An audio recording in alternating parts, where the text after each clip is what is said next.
The Kia Cerato has long been one of our favourites over at Car Advice Drive. It's also been one of Australia's favourites too, given that it finished up on the top 10 bestsellers list for 2020. We're here with the facelift model, and it's not just the badge that's new on the front. There's upgraded safety, new features and higher prices to go with it. What's it like to drive? Well, let's jump behind the wheel and go and find out.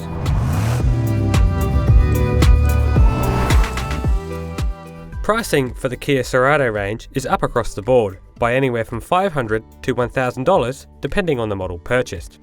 As the manual transmission has been deleted from the range, prices are naturally up. The entry used to be $23,490, it's now $25,990 or $2,500 more with an automatic transmission. The car featured in the video is a top-line turbocharged Cerato GT, now priced from $36,990 drive away, an extra $1,000 than before. On the outside, most of the new design elements include a new front bumper, new headlights, and most importantly, new branding on the front. What do you think about Kia's new badge? Let us know in the comments below.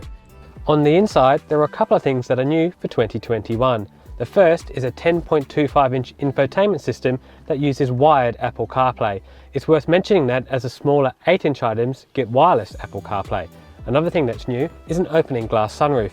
A nice addition as it brings a lot of light into the cabin, especially with this dark headlining.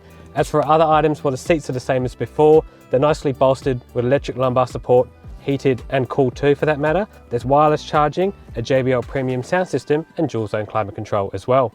One small downside with the update is that we don't get the digital instrument cluster like international markets. Bit of a shame that. Over in the second row, space is a little bit tight, but you get that in this class of car. I've got a couple of centimetres of knee room behind my own setting position, decent foot room and fair enough headroom. Another addition for 2021 is that all Ceratos now get rear air vents, which is great when you're carrying children in the second row. If you're after the most boot space, consider the sedan body type as it features 502 litres of storage. The hatchback features less at 428 litres. All versions in Australia come with a space-saving spare wheel under the boot floor. As you may be aware, Kia Australia customises its ride and handling characteristics for cars in our country to suit our roads. For the update, Kia's local outfit has only made changes to the range-topping GT model, with S, Sport and Sport Plus versions featuring the same localised suspension tune as before. The regular Kia Cerato comes with a 2-litre naturally aspirated 4-cylinder and torque converter automatic. We're in the Cerato GT at the moment, which has a 1.6-litre turbocharged engine and 7-speed dual clutch. With about 150 kilowatt of power, it's got enough mumbo to keep you happy. You put your foot down and it responds well, the transmission is great. This is a dual clutch too, and sometimes they can have a bit of tendency to lurch or be a bit annoying, but this one's calibrated really well. It's smooth, it's good in stop-start traffic, and overall I'm very impressed with it. As this is a GT, it's been tuned a little bit more sporty than the regular Cerato range, and for 2021, interestingly, they've actually reduced the stiffness of this car in order to make it more supple and easier to live with. It's easier to drive on bumpy roads, it's less fidgety, it's less busy, and it's just a more mature package overall.